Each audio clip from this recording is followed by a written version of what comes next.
ایک زمانے میں ایک عظیم سلطنت کا بادشاہ رہتا تھا جسے ہر نعمت حاصل تھی، مگر ایک خواہش ہمیشہ اس کے دل میں ادھوری رہی۔ اسے ایک بیٹا چاہیے تھا جو اس کے بعد تخت سنبھالے۔ اس کی پہلی ملکہ نہایت خوبصورت، نرم دل اور عقل مند تھی۔ اس نے بادشاہ کو 6 بیٹیوں کی نعمت دی، مگر بادشاہ کبھی خوش نہ ہوا۔ وہ ہر بار یہی کہتا کہ اسے وارث نہیں ملا۔ ملکہ اپنی بیٹیوں سے بے حد محبت کرتی تھی، مگر بادشاہ کی بے رخی دیکھ کر وہ غمگین رہنے لگی۔ وقت کے ساتھ وہ بیمار ہو گئی۔ ایک دن دنیا سے رخصت ہو گئی۔ محل غم میں ڈوب گیا، مگر بادشاہ کے دل میں اب بھی بیٹے کی خواہش باقی رہی۔ 6 شہزادیاں بڑی ہونے لگی۔ وہ صرف خوبصورت ہی نہیں بلکہ نہایت قابل بھی تھی۔ انہوں نے گھڑ سواری، تلوار بازی، تیر اندازی، جنگی حکمت عملی، کتابت، حساب کتاب، کھانا پکانا اور سلطنت چلانے کے تمام ہنر سیکھ لیے۔ وہ ہر میدان میں کسی شہزادے سے کم نہ تھی، مگر بادشاہ پھر بھی ان سے خوش نہ تھا۔ کچھ عرصے بعد بادشاہ نے دوسری شادی کر لی۔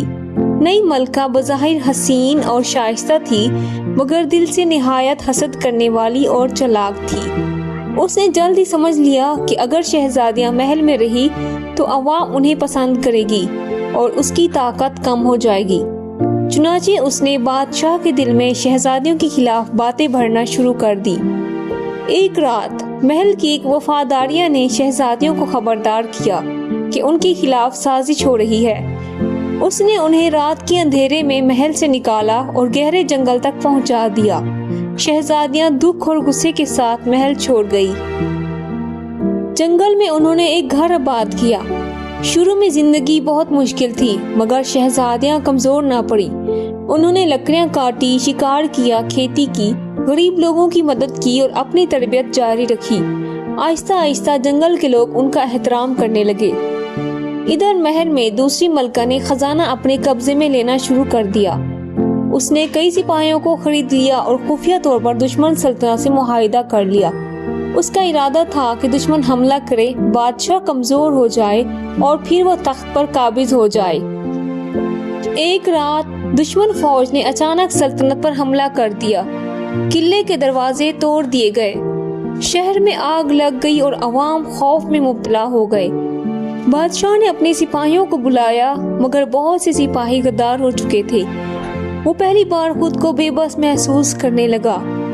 جب سب امید ختم ہو رہی تھی، اسی وقت جنگل کی سمت سے 6 نقاب پوش سوار تیزی سے میدان میں اتری۔ ان کے ساتھ جنگل کے بہادر لوگ بھی تھے۔ کسی کو معلوم نہ تھا کہ یہ کون ہے، مگر ان کی آمد نے سب کے دلوں میں امید جگا دی۔ کچھ ہی دیر میں دشمن فوج پسپا ہونے لگی۔ ان کے جھنڈے گر گئے اور میدان میں فتح کا شور گونج اٹھا۔ سلطنت بچ گئی۔ لوگ ان بہادر نقاب پوشوں کو دیکھنے جمع ہو گئے۔ پھر ان 6 نے ایک ساتھ اپنے نقاب اتارے۔ سب حیران رہ گئے، کیونکہ وہ بادشاہ کی اپنی بیٹیاں تھیں۔ بادشاہ کی آنکھوں میں آنسو آ گئے۔ اسے اپنی ساری غلطیاں یاد آ گئیں۔ وہ سمجھ گیا کہ جس وارث کو وہ باہر ڈھونڈتا رہا، وہ تو ہمیشہ اس کے اپنے گھر میں موجود تھا۔ بڑی شہزادی نے آگے بڑھ کر کہا، آج ہم نے ثابت کر دیا کہ بیٹیاں کسی شہزادے سے کم نہیں ہوتی۔ ہمت، عقل اور وفاداری کا تعلق جنس سے نہیں بلکہ کردار سے ہوتا ہے۔ اسی دوران ظالم ملکہ بھاگنے لگی، مگر سپاہیوں نے اسے پکڑ لیا۔ اس کی ساری سازش سب کے سامنے آ گئی اور اسے سزا دی گئی۔ بادشاہ نے اپنی بیٹیوں سے معافی مانگی۔ شہزادیوں نے اپنے باپ کو معاف کر دیا، کیونکہ ان کے دل نفرت سے پاک تھے۔ اس کے بعد 6 شہزادیوں کو سلطنت کے محافظ اور وارث مقرر کر دیا گیا۔ ہر ایک کو سلطنت کے اہم امور سونپے گئے۔